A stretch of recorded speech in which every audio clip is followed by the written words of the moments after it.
Welcome to Raising Trailmen. I'm Jeffrey Pitts, and this is Randy Hemingway, and we are at Taum Sauk State Park.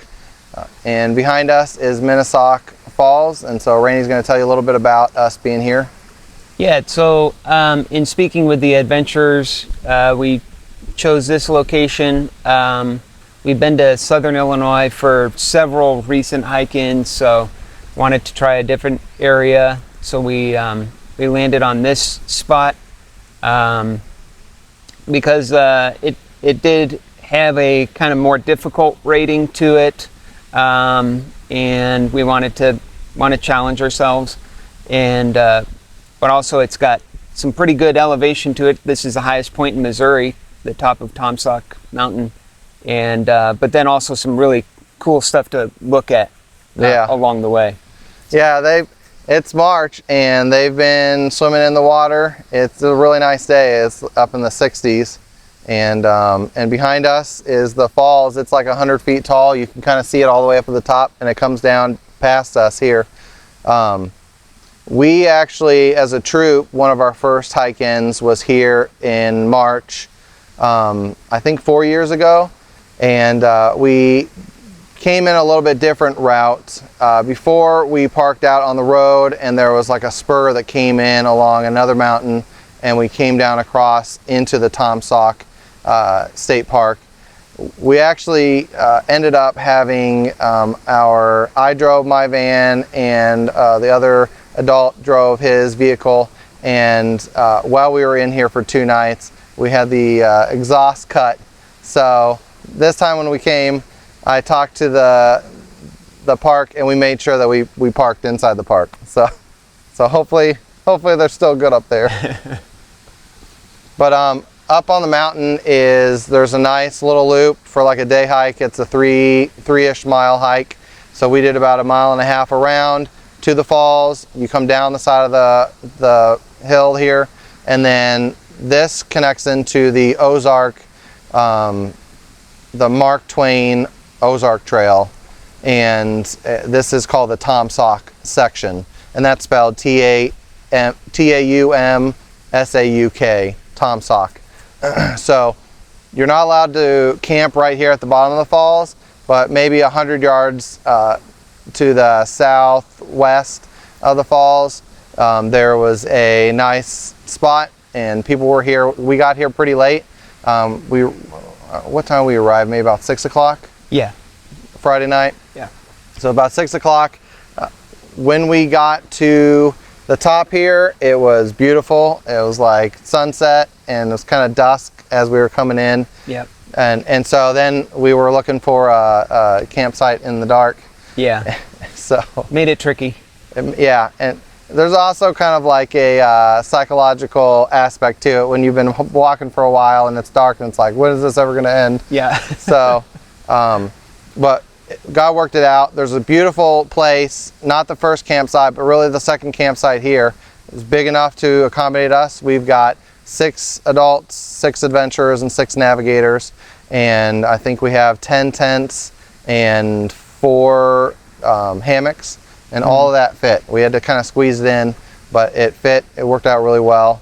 Also, this kind of creek, I guess, runs down along the trail, which is nice. We've been able to get lots of water from it. And where we're staying, there's a tributary that comes in right next to where we are. And so it sounds like this the whole night. And I usually have earplugs in so I don't hear animals, and didn't have to do any of that. I slept really good. Yeah. Yeah, it was nice to have that ambient noise. It was a little bit cold last night, and so I think it got down probably at about 40 degrees. Tonight it's supposed to be warmer. It's supposed to be about 55 as the low. So in 55 we would take like a quilt and not have like sleeping bags, but we had to carry in all that gear for last night, and so a little bit extra weight, but I think it was worth it. But definitely it wasn't a cold night. So no. I think the wind's supposed to pick up tonight, and but it'll be a little bit warmer.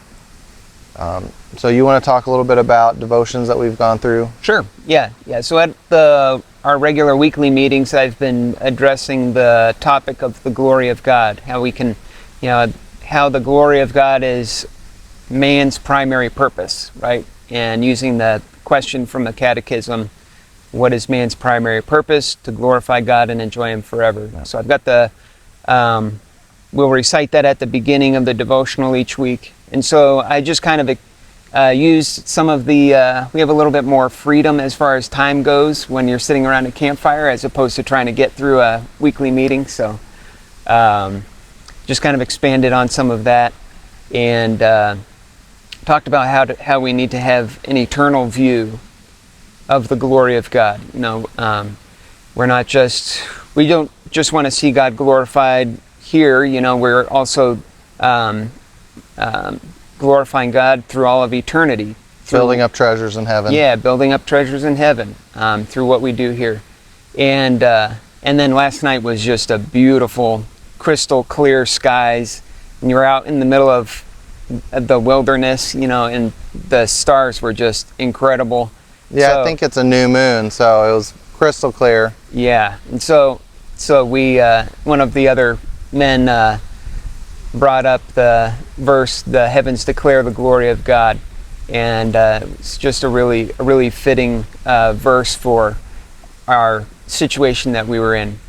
And that's one of the things I really appreciate with trail life. You have these godly men meeting with their sons and other young men, and you can really have those conversations where others are contributing and saying, "Oh yeah, this is what I've learned through my faith journey, and this is what my dad taught me, or what he did with me. The experiences we had when I was growing up, and how the Lord has worked in my life." So it's really an awesome time, when we all get together and we get to kind of focus on the things of the Lord and just talk about them in a free and open discussion.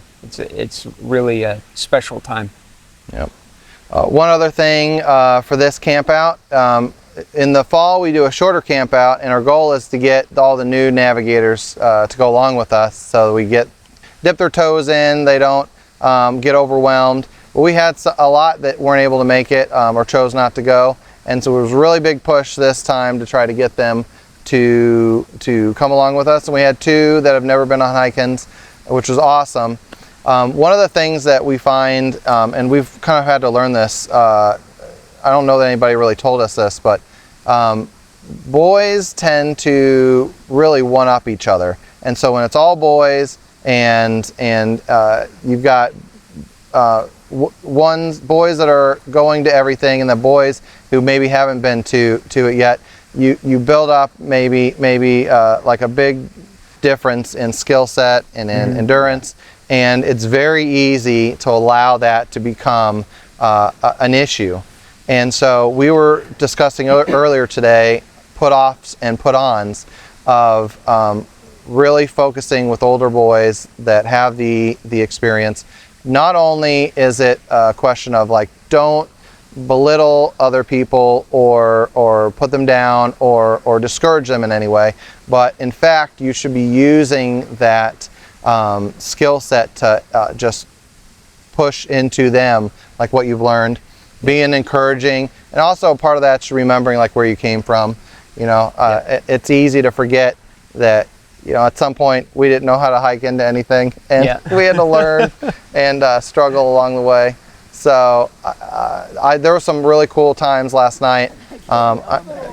Your son, I know, one of the new boys was trying to use a stove, and he just took it apart and he explained every little piece of it, and yeah, it was really good to see. It wasn't prompted or anything. He just did that to make sure that he took care of that, and it's a phenomenal thing to experience and be able to see boys training each other up.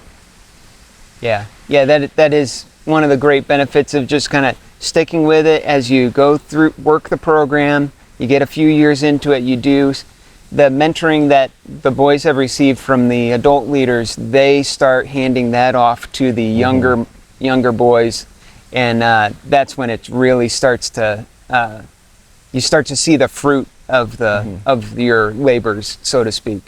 Yep. One other thing I thought about is most of our hikes we tend to do what we call lollipop hikes, and this was no different. First time we came here, we did it. I think it was our first time of doing what we call lollipop, where we'll walk in, find an awesome campsite, stake down, get everything set up, and then on Saturday we'll go, like today we went down the Ozark Trail. We scoped out a bunch of other possible campsites for future things, and then we hiked back. We also hiked back up to the falls to kind of hang out, and so it's really nice. Even on longer trips, like when we did canoeing or when we did the Boundary Water trip, we always build in at least one day where you're not having to pull everything up and move, because it just takes a lot of time. So it's nice to have that, make space during a day for the boys to explore. They've been down in the creek playing. I think they ate a crawdad right before we came up here. Yeah. And you know, just experiencing it instead of being constantly like pushing. Yeah, and you don't realize it, but hiking with a pack on really does take a toll. So having that day where you're able to not be carrying extra weight and just go explore and have fun makes it much more enjoyable. Yep. Cool. Anything else that you can think of? Nope, I don't think so. Awesome. Well, thanks for tuning in, and make sure you like, subscribe, and share. We really want to see more trail life troops out on the trail doing cool stuff locally. We have so many cool things in Missouri and Illinois where we are, and we've really been learning that. If you are in the area and you want help scoping out anything in Illinois or Missouri, you know, definitely send us a message and we'll send you some of our favorites. Thanks. Walk worthy.